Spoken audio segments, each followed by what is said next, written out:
Hello everyone, this is रानी गुप्ता और आज हम देखेंगे कि बीएमएस फर्स्ट प्रॉप में कौन कौन से सब्जेक्ट्स हैं और हमें कौन सी बुक यूज़ करनी चाहिए। वैसे तो अगर आप मार्केट जाएंगे बुक्स बाई करने तो फिर आप देखेंगे कि काफ़ी सारे बुक्स अवेलेबल हैं, पर कोई ऐसी बुक जो काफ़ी शॉर्ट में हो और ऐसे कॉन्सेप्ट न्यू क्लियर कर दे, ऐसी बुक्स और जो स्टूडेंट फ्रेंडली हो। क्योंकि आयुर्वेद में हमें पता है बहुत सारी डिफ़िकल्ट टर्मिनोलॉजीज होती हैं और फर्स्ट प्रॉप में हम नए नए होते हैं आयुर्वेद से, हमें काफ़ी सारे टर्म्स पता नहीं होते हैं। तो ऐसी बुक जो हमें शॉर्ट में अच्छे से इजी लैंग्वेज में समझा दे, ऐसी बुक्स हम देखने वाले हैं।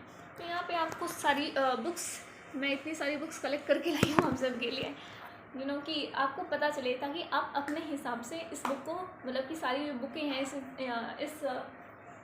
इस मेडिकल फील्ड की, ये सारी बुक्स लगभग मैं लेकर आई हूँ। और ये सारी बुक्स या तो हिंदी में है या इंग्लिश में है या संस्कृत में है, क्योंकि मैं उत्तराखंड से बीएमएस कर रही हूँ और यहाँ पर हिंदी और संस्कृत को ही प्राथमिकता दी जाती है। अगर आप साउथ से हैं तो मे बी वहाँ पे इंग्लिश को ज़्यादा दी जाती हो, या फिर वहाँ की साउथ की कोई लैंग्वेज हो, आप उसकी बुक यूज़ कर सकते हैं।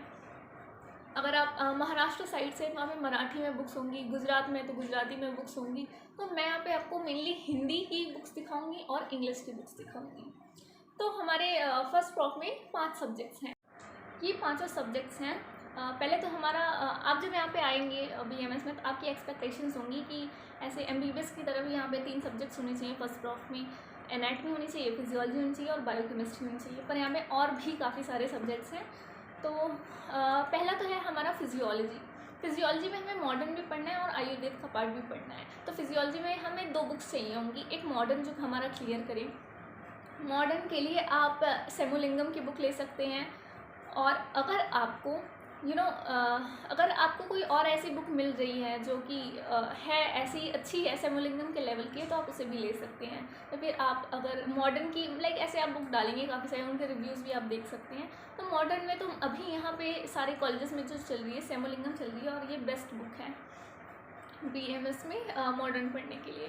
फिर इसके बाद आता है आयुर्वेद वाला पार्ट। आयुर्वेद वाले पार्ट के लिए हमारे पास काफ़ी सारी बुक्स हैं। तो पहला है हमारा ये शिव कुमार गौड़ की, जो काफ़ी ज़्यादा प्रचलित है यहाँ पे, अगर आपको दिख रही हो अच्छे से, है ना। तो शिव कुमार गौड़ की ये बुक काफ़ी अच्छी है और इसका प्राइस भी 240 रुपीज़ है, जो कि बहुत इसमें लैंग्वेज जो है बहुत आसानी से, आसान लैंग्वेज है, और ऐसे ही श्लोक दिए गए हैं जो इम्पॉर्टेंट, और श्लोक को भी काफ़ी अच्छे से एक्सप्लेन किया गया है। और जो हमारी लाइब्रेरी में मेनली पाया जाता है, ये है सुनील वर्मा की बुक है। ये भी आयुर्वेद की क्रिया शरीर की बुक है।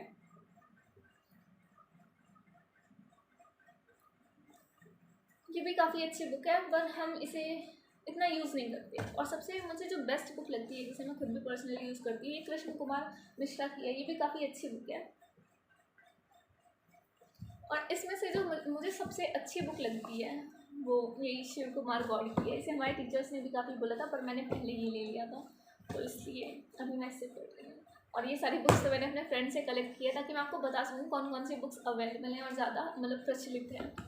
अब इसके बाद हमने देख लिया कि जो हमारा फिजियोलॉजी है उसमें 2 पार्ट हो जाता है, एक तो मॉडर्न फिजियोलॉजी हो जाती है और हमारा एक क्रिया शरीर हो जाता है। क्रिया शरीर में आयुर्वेद की बुक्स मैंने आपको दिखा दी, और मॉडर्न की बुक्स मैंने ऐसे कि पर्सनली बाई तो नहीं किया, पर मैं लाइब्रेरी से लेकर पढ़ती हूँ, और लाइब्रेरी हमारी बंद थी तो मैं बुक्स ला नहीं सकी। तो अभी हम देखते हैं एनाटमी की। एनाटमी भी जैसे कि हमने फिजियोलॉजी में देखा, वैसे ही एनाटमी में भी है कि 2 पार्ट्स हैं इसमें भी। तो हमें मॉडर्न एनाटमी तो पढ़नी ही है पढ़नी। उसके लिए आप या तो फिर बीडीसी ले सकते हैं, बीडी चौरसिया की बुक, या फिर आप ले सकते हैं इंद्रवीर सिंह। और यहाँ पे सारे कॉलेजेस में इंद्रवीर सिंह चल रही है, और वो बहुत टॉप नॉच बुक है, तो हम सब उसे ही रिकमेंड करते हैं। और उसके बाद जो हमारा आयुर्वेद वाला पोर्शन आता है, उसके लिए हमारे पास काफ़ी सारी बुक्स हैं। तो उसमें उन सारी बुक्स में से जो सबसे बेस्ट बुक है वो है महेंद्र सिंह की। आप किसी भी टीचर से पूछ लेंगे आयुर्वेद की बेस्ट बुक जो आयुर्वेद में है एनाटमी की, तो वो है ये महेंद्र सिंह की बुक। 2 पार्ट्स हैं इसके, पार्ट 1 और पार्ट 2। ये 400 के करीब में मिल जाएगी आपको दोनों, 350-400 के बीच में। और मैंने आपको मॉडर्न पार्ट का तो बता ही दिया कि या तो आप बीडी चौरसिया ले सकते हैं या फिर आप इंद्रवीर सिंह ले सकते हैं। और ये है एनाटमी की, ये है एनाटमी की प्रैक्टिकल की बुक।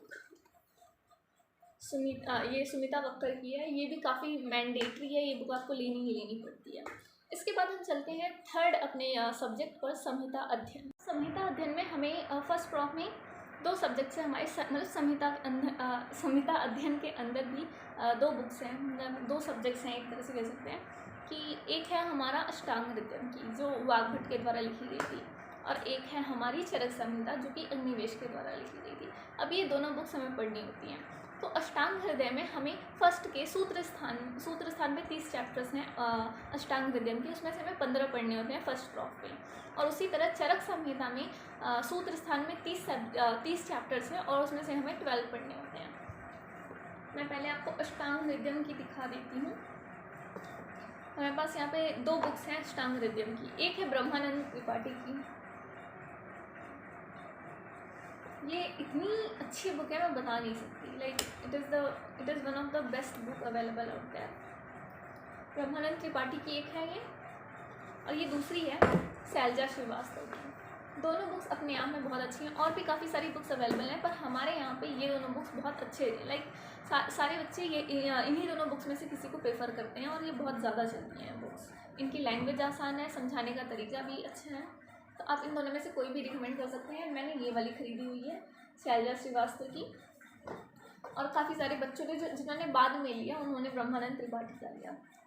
मुझे पहले पता होता इसके बारे में, तो मैं भी यही लेती। ठीक है, इसके बाद हम आते हैं चरक संहिता के पार्ट में। एक और है हमारा, ये बुक है संहिता अध्ययन की। इसमें अष्टांग और चरक दोनों हैं। ये भी चौखंबा पब्लिकेशन से है और अनंतराम शर्मा के द्वारा है। इसमें दोनों बुक्स आपको मिल जाएंगी, यानी कि अष्टांग हृदयम का आपको इसमें 12 चैप्टर मिल जाएगा, और जो आपका है अष्टांग हृदयम के 15 चैप्टर्स मिल जाएंगे, और जो चरक संहिता है उसके 12 चैप्टर्स आपको इसमें मिल जाएंगे। इसके बाद हम चरक संहिता के ऊपर आते हैं। चरक संहिता में मेरे पास ये बुक है, और यही बुक मैं आपको रिकमेंड करूँगी अगर आपका लैंग्वेज जो है आयुर्वेद पढ़ने का लैंग्वेज हिंदी है। ये चौखंबा पब्लिकेशन से है, और इसमें ये काशीनाथ पांडे के द्वारा लिखी गई है, और ये सबसे बेस्ट बुक है जो भी मार्केट में अवेलेबल है। इतनी इजी लैंग्वेज है कि, और इसमें ये भी सबसे बेस्ट पार्ट मुझे ये लगता है कि जो परीक्षा के दृष्टि से जो उपयोगी श्लोक्स हैं, जो भी पॉइंट्स उपयोगी हैं, उसमें स्टार लगा हुआ है इसमें ऑलरेडी। तो ये बुक काफ़ी ज़्यादा अच्छी है। मैंने तो इसे पहले ही सबसे पहले परचेज़ कर लिया था, और यहाँ पर सारे कॉलेजेस में यही बुक चलती है।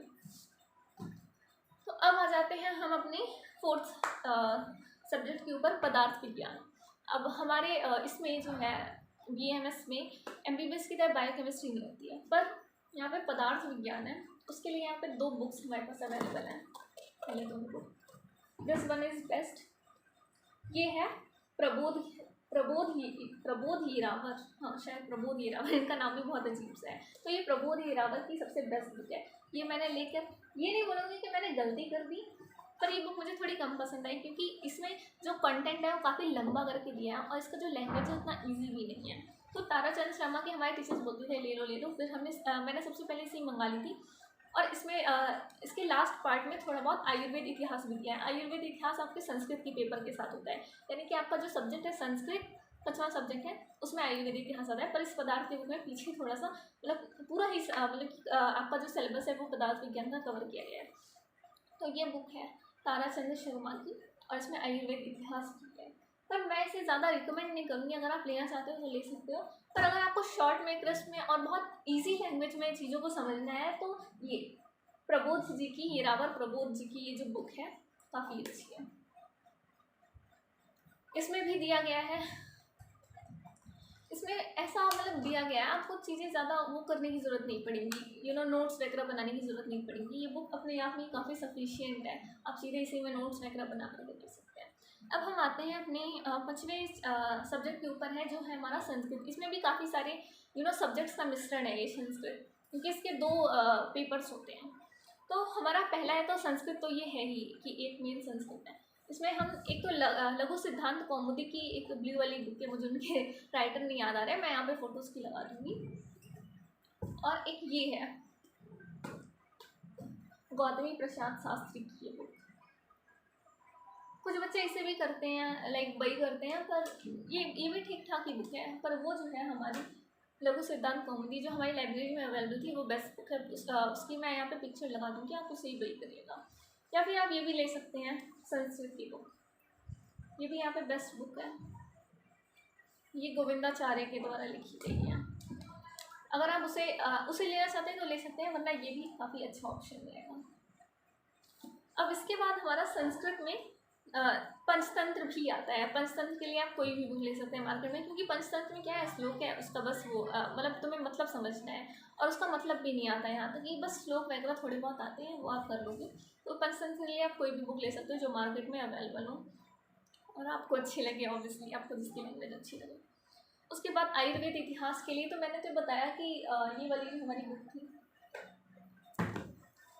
ताराचंद्र शर्मा वाली बुक, इसमें थोड़ा बहुत तो दिया है। अगर आप इस बुक को लेते हैं तो आयुर्वेद इतिहास का सिलेबस इसमें कवर हो जाएगा। पर अगर आप अलग से आयुर्वेद इतिहास की बुक लेना चाहते हैं तो ये दीपक यादव की ये बुक जो है ये काफ़ी अच्छी बुक है। इसमें भी लैंग्वेज काफ़ी अच्छे से है और विस्तार से अच्छे से समझाया गया है।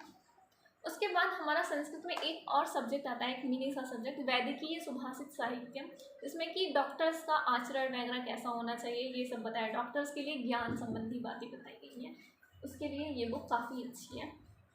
भास्कर गोविंद की है और ये भी चौखंबा पब्लिकेशन की है और इसमें भी काफ़ी ईजी लैंग्वेज में सब कुछ एक्सप्लेन किया गया है। तो आप इस बुक को ज़रूर से बाई कर लीजिएगा, ठीक है।